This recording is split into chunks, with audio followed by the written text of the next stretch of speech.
What's up, everybody? Welcome back to the Move Better channel. I am your host, Dr. Joe, and this is the Professor John Penisarada.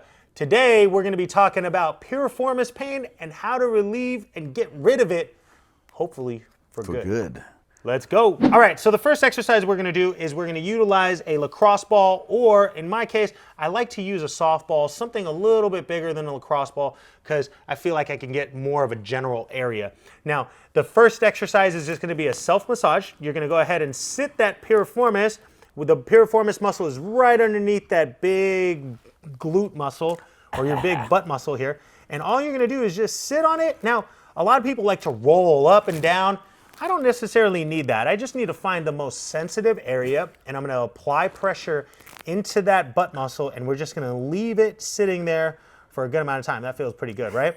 Now, normally in order to feel that release of pain, it's going to take about 60 to 90 seconds, sometimes maybe even a little bit shorter, but you want to hold it there for a good amount of time. And when we apply that pressure, what we call is pain gating. After a certain amount of time that we're leaving it there, the pain pressure starts to go down. That obnoxious pain goes down. How you feeling over here, John? You good? Obnoxious. All right, go ahead and relax. All right, so the next exercise we're going to do, now that we did a little bit of a self-massage for it, we're going to try to create a little bit of a stretch to that muscle. So, actually, what I'm going to have you do, let's have you lay down on your back. Oh, you want to do it that way? Yeah, we're going to do it that way. All right. All right.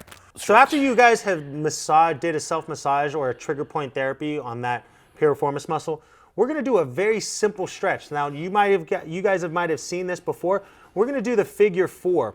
And so what he's going to do here is going to put his right leg, the area that he's working, across the opposite knee. His ankle is going to come across the knee, and the first thing we're going to do is we're going to try to pull that knee across to the opposite shoulder. So first thing he's going to do is he's going to pull, there you go, and he's going to grab that knee, and as he's grabbing the hamstring of his left leg, he's also grabbing the side of his right knee, and he's pulling that over to the shoulder across. Now for some of you, if that piriformis is really tight, this might be enough of a move for you to release that stretch or that tension into that piriformis. So as he's coming across here, you can even roll to the side a little bit as long as you keep that shoulder down on the ground there. He can come across a little bit more here if he needed to, but he's just trying to pull that leg in. You feel that stretch, John? Yes, sir. Perfect. And then the next thing we're going to do is we're going to load the stretch. So right now he's in a passive stretch where he's more of in a relaxed position. When he's pulling, he's utilizing his core to help pull his leg in. Now we're going to load the joint. So go ahead and have a seat, John. In a very similar stance that he was in the last stretch. And all he's going to do here is he's going to try to drive his elbows to the floor out in front of him where the mid of his chest goes over his knee. There you go, John. Perfect. And he's just going to hold that stretch for a good amount of time. And then from this, he can actually move into the pigeon stretch. So come over here. There you go. Now you're going to get up off of that hip. And now, there you go. Now he's going to stretch it out even more, and he's going to allow even more of a load onto that piriformis. And if he needed to, he's just going to lean over towards the right-hand side and stretch as he's stretching out the lateral side of his left side, and he's still stretching his piriformis on his right side. So the next exercise we're going to do is we're going to try to activate the piriformis muscle. We're going to try, remember, with when we release tension off of the piriformis, it doesn't just require a stretching period to it or a massage period to it.